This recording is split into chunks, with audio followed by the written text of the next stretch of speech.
नाजरीन आदाब, मैं रदा खानम आपका खैर मकदम करती हूँ सियासत टीवी के special programme review of newspaper में। सियासत टीवी आपके लिए लेकर आया है अखबार से रिलेटेड एक ऐसा प्रोग्राम जिसमें हम आपको आज के अखबारात की अहम खबरों के बारे में बताएंगे। इसमें लोकल, नेशनल और इंटरनेशनल खबरों पर डिस्कशन करेंगे और आपको अहम खबरों की जानकारी भी देंगे। हम इस प्रोग्राम में हर ज़रूरी खबर पर रोशनी डालेंगे, चाहे वो लोकल हो, नेशनल हो या फिर इंटरनेशनल। इस प्रोग्राम में हर ज़रूरी खबर की तह तक जाएंगे, क्योंकि कुछ अखबार की सिर्फ सुर्खियां ही बनकर रह जाती है या टीवी पर 2 मिनट की न्यूज़ ही हो पाती है, लेकिन हम आपको उन खबरों के बारे में विस्तार से बताएंगे। इसी के साथ हमारे साथी मौजूद हैं अशर यासिर। अशर यासिर, आपका खैर मकदम है। तो सबसे पहले शुरुआत करते हैं लोकल न्यूज़ से। जैसा कि हम हमेशा जो न्यूज़ की शुरुआत करते हैं लोकल न्यूज़ से ही करते हैं, तो इस वक्त जो लोकल न्यूज़ में जो सबसे सुर्खियां, अहम सुर्खी बनी हुई है वो है कोंडा सुरेखा ने जो पिछले दिनों जो सामंथा प्रभुरुत और नागा चैतन्या को लेकर उनके जो शादी का सिलसिला था, जब वो उनकी तलाक हुई, उसको लेकर जो उन्होंने टिप्पणी की थी केटीआर को लेकर कि केटीआर की वजह से ही नागा चैतन्या और सामंथा के बीच जो दरारें आई हैं, जो उनका तलाक हुआ है सिर्फ केटीआर की वजह से ही हुआ है। और उन्होंने दूसरी अभिनेत्रियों को लेकर भी कहा था कि जो भी इस लाइन में जो अभिनेत्रियां थी, फिल्म से जुड़ी हुई जो लेडीज़ थी, अभिनेत्रियां थी, उनकी वजह से जो केटीआर हैं उनकी वजह से उन्होंने अपना रास्ता बदल लिया, उन्होंने जल्दी शादी कर दी। क्योंकि जो केटीआर हैं उन्होंने उनका फ़ोन टैप करके उनको ब्लैकमेल करने की कोशिश की, इसी वजह से वो डर कर उन्होंने शादी की। और जो सामंथा है उन्होंने अपने पति से इसीलिए तलाक ले ली। तो वहीं पर जो इस वक्त जो खबर बनी हुई है कि जो कोंडा सुरेखा हैं उनसे जो है एआईसीसी की तरफ से इस्तीफ़ा मांगा गया है। सोशल मीडिया पर आजकल ये खबरें बहुत चल रही हैं कि कोंडा सुरेखा से एआईसीसी की तरफ से इस्तीफ़ा मांगा गया है और उन पर कड़ी आपत्ति भी जताई है एआईसीसी की तरफ से। हालांकि उसको लेकर जो तेलंगाना के पीसीसी चीफ है महेश कुमार गौड़ ने क्लियर कर दिया है कि इस तरह की अफवाहें हैं, ये झूठी अफवाहें हैं और ये खबरें जो फैला रहे हैं वो कहीं ना कहीं अपने राजनीतिक फ़ायदा उठाने के लिए खबरें फैला रहे हैं। हालांकि एआईसीसी की तरफ से ऐसा कुछ भी नहीं कहा गया है, ना ही कोई प्रतिक्रिया आई है और ना ही उनकी तरफ से कोई भी नाराज़गी चल रही है, ना ही कोई स्पष्टीकरण मांगा गया है। हालांकि जो कोंडा सुरेखा है उन्होंने सार्वजनिक तौर पर मीडिया के सामने आकर उन्होंने माफ़ी भी मांग ली है, इस जो उन्होंने कमेंट किया था, जो टिप्पणी की थी, और एआईसीसी की तरफ से उन पर कोई भी आपत्ति नहीं जताई गई है। इसके बारे में आपका क्या कहना है? बिल्कुल, इस तरह से कल महेश गौड़ ने एक बड़ी बात कही है कि इस वक्त जो है उन्होंने अपनी टिप्पणी वापस ली है और उन्होंने सार्वजनिक तौर पे माफ़ी भी मांगी। उन्होंने कहा कि इस बात को फजूल में जो है कहीं ना कहीं जो यहाँ पे क्या बोलते हैं अपोजिशन है वो इस चीज़ को ज़्यादा चढ़ा रही है, जिसकी वजह से जो टॉलीवुड की फिल्म इंडस्ट्री है वो भी कहीं ना कहीं कोंडा सुरेखा के खिलाफ आ गई है। उन्होंने कहा बात को इतना ज़्यादा बढ़ा चढ़ा के पेश किया जा रहा है कि कहीं ना कहीं लोग जो है कोंडा सुरेखा से क्या बोलते हैं, एक तरह से देखा जाए तो वो उनको पसंद ही नहीं कर रहे हैं। ठीक है, वहीं अगर बात करें कि कांग्रेस की कांग्रेस जो है आजकल चाहे वो तेलंगाना हो या आंध्रा हो या फिर आप कहें कि कर्नाटका, वहाँ पे घिरी हुई है और हर अपोजिशन पार्टी ये चाह रही है कि कहीं ना कहीं कांग्रेस पार्टी को जिस तरह से यहाँ पे गवर्नमेंट है तेलंगाना में, कर्नाटका में भी गवर्नमेंट है, उसको गिराया जाए। ठीक है, वहाँ की बीजेपी हो या जेडीएस वो शुरू से ही एमयूडीए को लेकर के कहीं ना कहीं सिद्धरमैया पे एक प्रेशर बना रहे हैं कि वो इस्तीफा दें।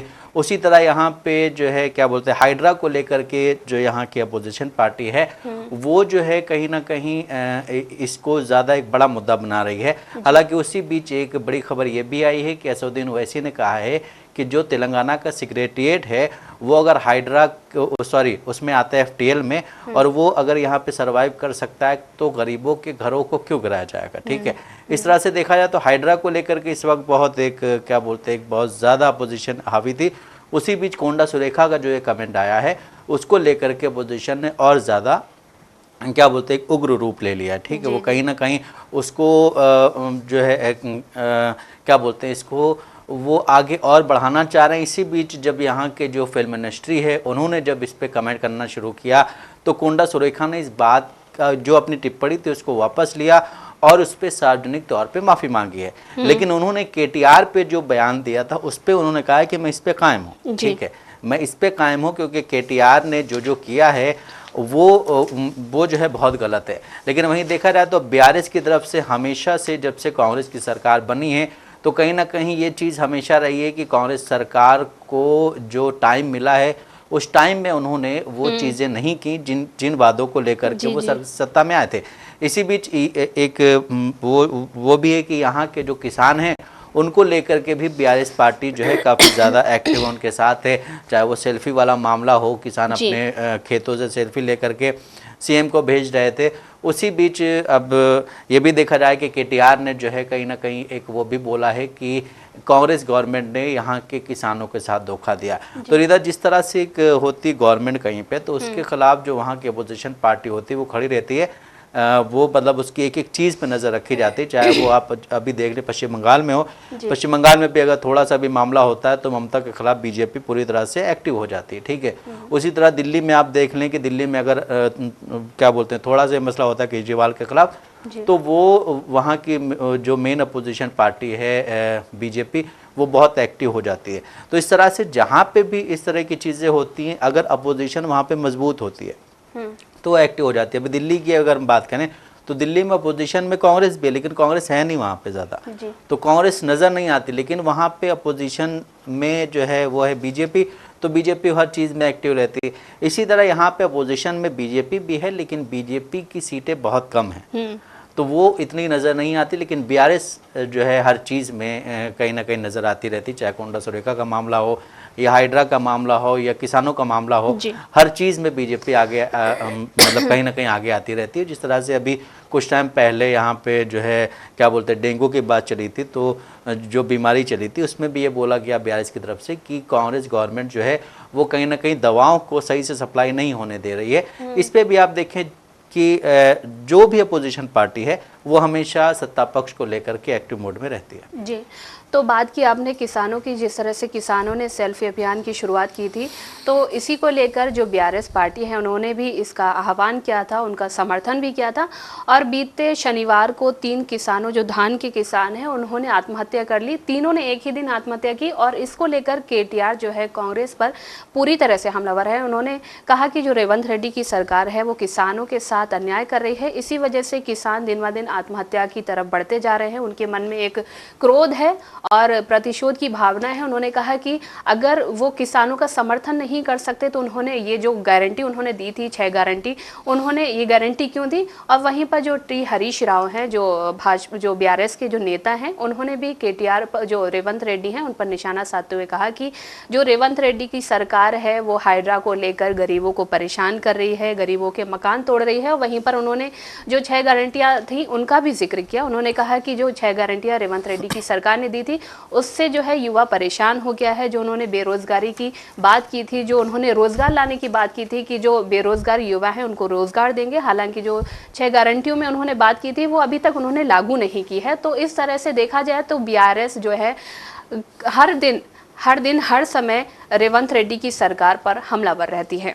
तो वही बात करते हैं दूसरी तरफ हरियाणा जो गाजियाबाद में जो डासना मंदिर है उसके जो पुजारी था यति नरसिंहानंद, जिसने हज़रत मोहम्मद पैगंबर साहब के खिलाफ जो विवादित टिप्पणी की थी, उससे कई सारी जो मुस्लिम समुदाय हैं उनकी प्रतिक्रियाएं आ रही हैं। उनमें विरोध प्रदर्शन की भावना बढ़ रही है, उनमें रोष है, उनमें दुख है और उनमें बहुत ही ज़्यादा गुस्सा है। और उन्होंने हर ज़िले में बोला जाए हर राज्य में उनके जो यति नरसिंहानंद हैं उसके खिलाफ जो है FIR दर्ज कराने की मांग भी की जा रही है। हालांकि हैदराबाद में भी इसको लेकर FIR दर्ज की गई है, लेकिन उसकी गिरफ्तारी उसी दिन हुई थी। हालांकि उसको बाद में छोड़ भी दिया गया था, डिटेन किया गया था। तो उसी को लेकर जो एक और भाजपा के नेता हैं जो लोनी सीट से जो विधायक है नंदकिशोर गुर्जर, उन्होंने जो है जो यति नरसिंहानंद है उसका समर्थन करते हुए कहा कि जिस वक्त जो देवी डासना मंदिर है उस वक्त जिस वक्त उसने जो है जो टिप्पणी की थी तो वहां पर लोगों ने आक्रोश जताया, विरोध प्रदर्शन किया। हालांकि पुलिस ने उनको समझा बुझाकर साइड कर दिया था, हटा दिया था, लेकिन जो नंदकिशोर गुर्जर है उसने एक विवादित टिप्पणी करते हुए कहा कि पुलिस को वहीं पर 15-20 लोगों को मार देना चाहिए, वहीं पर काम खत्म हो जाता। देखिए जिस तरह से उसने बात की है, यूपी का है वो, और जो ये MLA है, और ये भी कहा जा रहा है कि इसमें योगी को हस्तक्षेप करना चाहिए। जिस तरह से ये जो बाबा है ये जिस तरह से मुसलमानों के खिलाफ बोलता रहता है, और ये नहीं कि सिर्फ मुसलमानों के खिलाफ ही बोलता है, ये जो है कहीं ना कहीं आप देखें तो महिलाओं के खिलाफ भी बोलता है, ठीक है। ये महिला विरोधी भी है और मुस्लिम विरोधी भी है, ठीक है। इसके खिलाफ जब इसने बयान दिया, बयान बाहर आया, तो वहाँ के लोगों ने डासरा मंदिर के पास जाके इसके प्रोटेस्ट किया था। हाँ, तो इसमें एक मतलब न्यूज़ वायरल की गई थी कि मंदिर में तोड़फोड़ की है, लेकिन पुलिस ने जब अपनी तहकीकात की तो उसमें पता चला कोई तोड़फोड़ नहीं हुई थी, सिर्फ ये लोग वहाँ पे प्रोटेस्ट कर रहे थे, ठीक है। एक तो ये बहुत गंदी चीज़ हो गई है कि आप अगर मुस्लिम समाज कहीं भी अपना विरोध प्रदर्शन कर रहा है तो उसको उग्र आप पेश करते हैं कि बहुत उग्र प्रदर्शन हुआ है, ठीक है, तोड़फोड़ हुई है।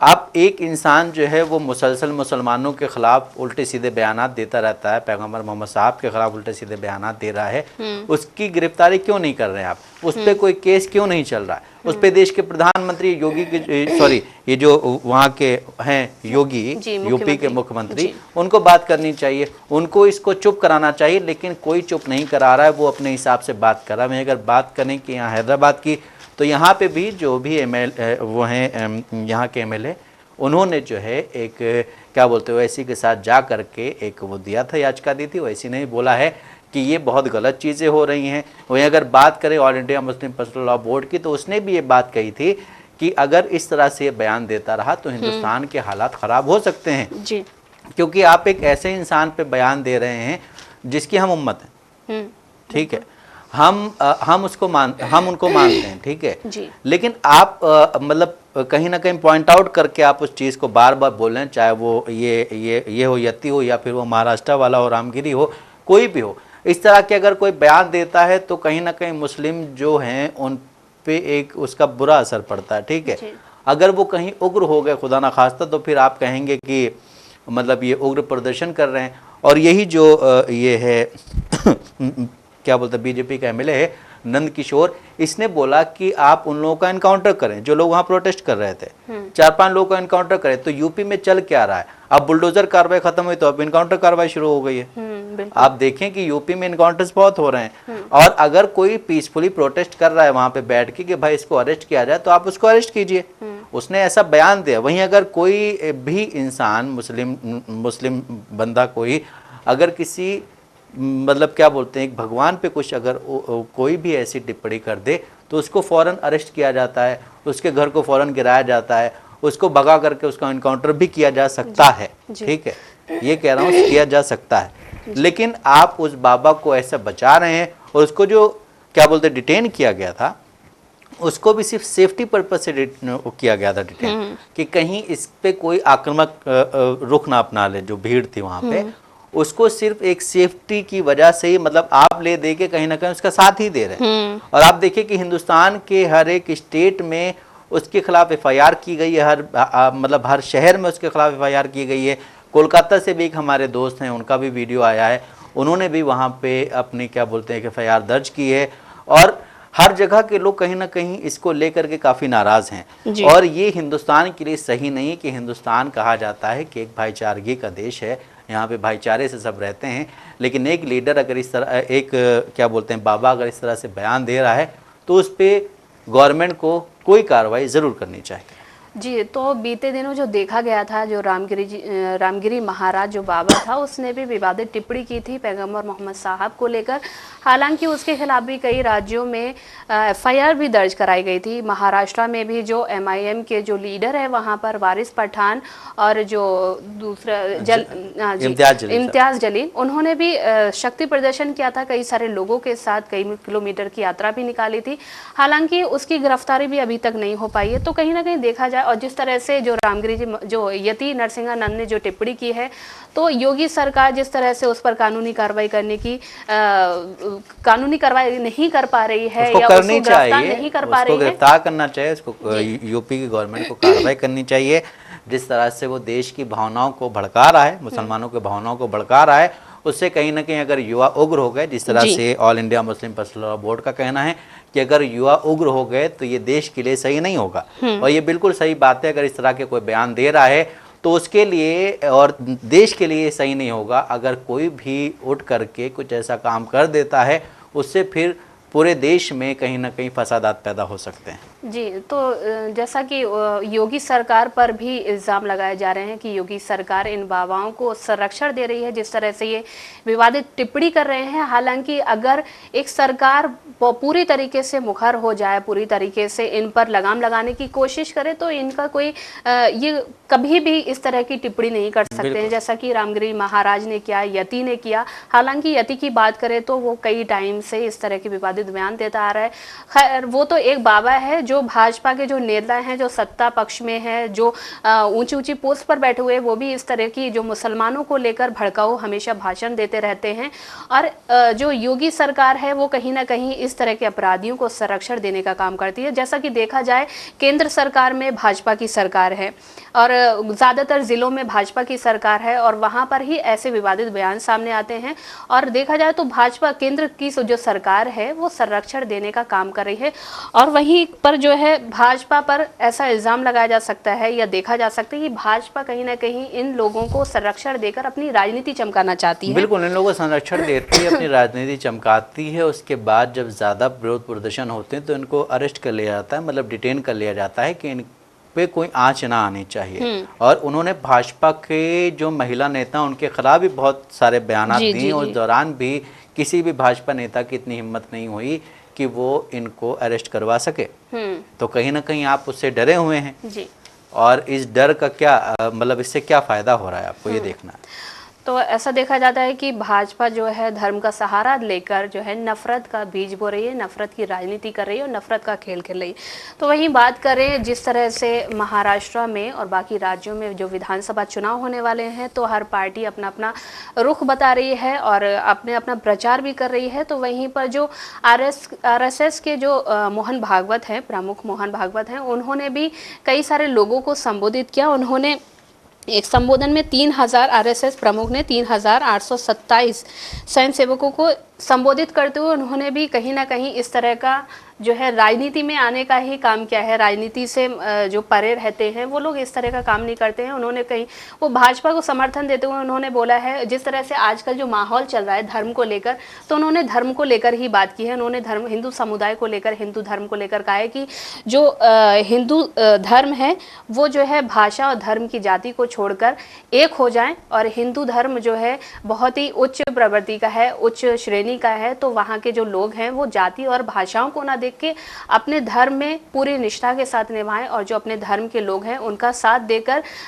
एक बड़ी कामयाबी हासिल करें। और उन्होंने कहा कि जो असमानताओं को ख़त्म करने की भी बात उन्होंने कही है। और उन्होंने कहा कि हिंदू, एक बात उन्होंने और बोली कि जो हिंदू समुदाय के लोग हैं वो हर किसी को गले लगाते हैं, हर किसी को अपना मानते हैं। बिल्कुल, जिस तरह से इस वक्त देश के हालात हैं उस हिसाब से अगर देखा जाए तो जैसा आपने बोला कि राजनीति में आने की कोशिश कर रहे हैं भागवत, राजनीतिक बयान है, तो अगर आप देखें तो RSS से ही निकली हुई BJP है, ठीक है। और अभी जो RSS की एक मीटिंग हुई थी यहाँ कर्नाटका, सॉरी ये क्या बोलते हैं, केरला में, तो वहाँ पे BJP के जो राष्ट्रीय अध्यक्ष हैं JP नड्डा वो गए थे। उस दौरान ये देखा जा रहा था कि कहीं ना कहीं RSS और BJP में एक फूट सी पड़ती दिख रही है। जी। उसके बाद फिर जब वो वहाँ गए उस चीज़ को क्लियर किया, उसके बाद कई जगहों के राज्यपाल बदले गए, ठीक है, गवर्नर बदले गए, और उसमें RSS विंग के जो लोग थे, जो जिनके RSS से करीबियाँ थी, उनको वहाँ का क्या बोलते गवर्नर बनाया गया।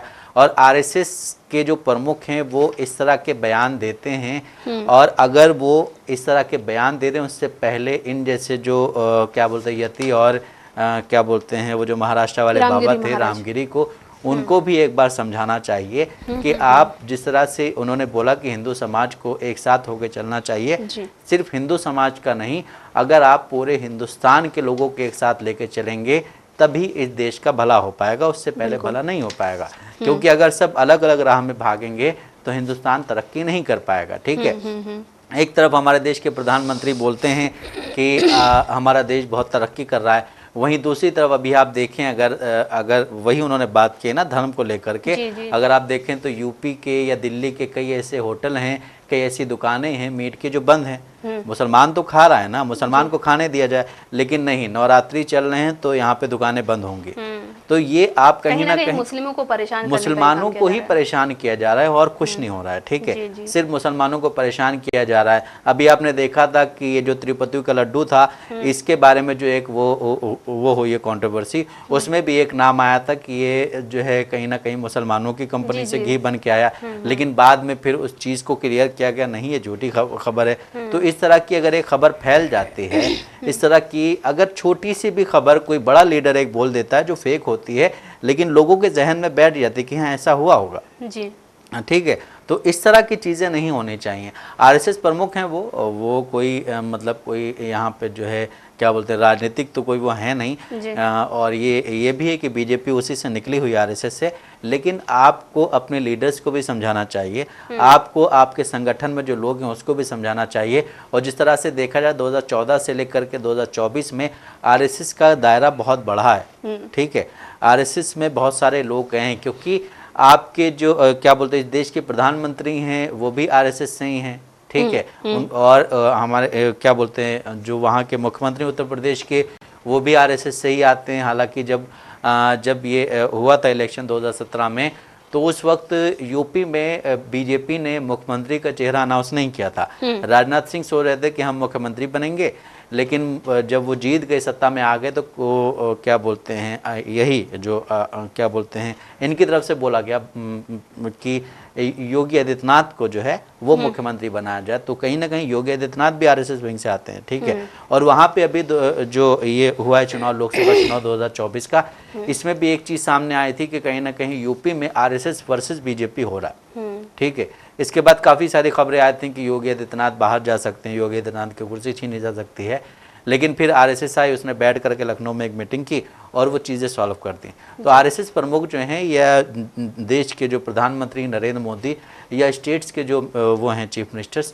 उनको बैठ करके ये चीज़ क्लियर करनी चाहिए कि भाई इस स्टेट में इतने मुस्लिम इलाके, इतने मुस्लिम लोग रहते हैं, इतनी संख्या है, तो हम उस बिना पे हम क्यों मीट की दुकान बंद कर सकते हैं। चाहे वो दिल्ली हो, चाहे वो क्या बोलते हैं यूपी हो, इन जगहों पे ज़्यादा चीज़ें होती हैं, मध्य प्रदेश में होती हैं, राजस्थान में होती हैं। ठीक है, कि अगर कोई भी ऐसा त्यौहार आता है तो उसमें सबसे पहले मीट की दुकानें बंद की जाती हैं। बिजनेस खराब हो रहा है मुसलमानों का, ठीक है, आपका कुछ नहीं हो रहा। तो आप ये देखें कि मुसलमान भी तो खाता है ना, मुसलमान भी ना खाएं 10 दिनों में मीट। जी, सही बोला आपने।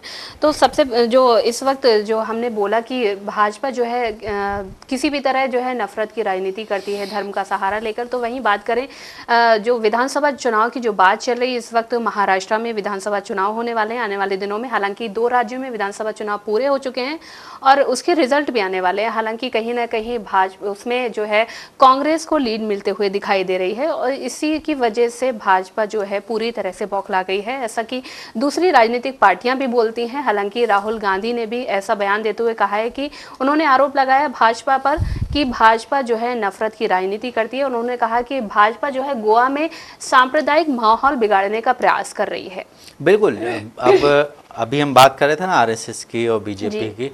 राहुल गांधी ने जो बोला कि मोहब्बत की दुकान खोल लें, हालांकि उस मोहब्बत की दुकान में अगर हिमाचल में देखें तो कुछ अड़चने आ रही हैं, उसमें भी नफरत दिखाई दे रही है, उसमें भी नफरत दिखाई दे रही है। लेकिन उसके अलावा जो और स्टेट्स हैं वहाँ पे ठीक है मोहब्बत की दुकान, ठीक है। लेकिन जिस तरह से आरएसएस और बीजेपी की बात है तो वो 2 सिक्के के एक ही पहलू हैं, ठीक है, वो दोनों एक ही हैं। और राहुल गांधी ने जो बोला है कि भाजपा जो है वो शासन में कहीं ना कहीं सिद्धांतों पर एक बड़ा हमला कर रही है, ठीक है, और वो कहीं ना कहीं संविधान को ख़त्म करने की बात कही। ये बात राहुल गांधी अपनी भारत जोड़ो यात्रा से शुरू कर चुके हैं कि जो है यहाँ पे सत्ता में बीजेपी, वो कहीं ना कहीं इस देश के संविधान को ख़त्म करने की बात कर रही है। वहीं अपोजिशन पे किस तरह से ईडी और सीबीआई की कार्रवाई करनी है, ये बीजेपी बहुत अच्छी तरह से जानती है।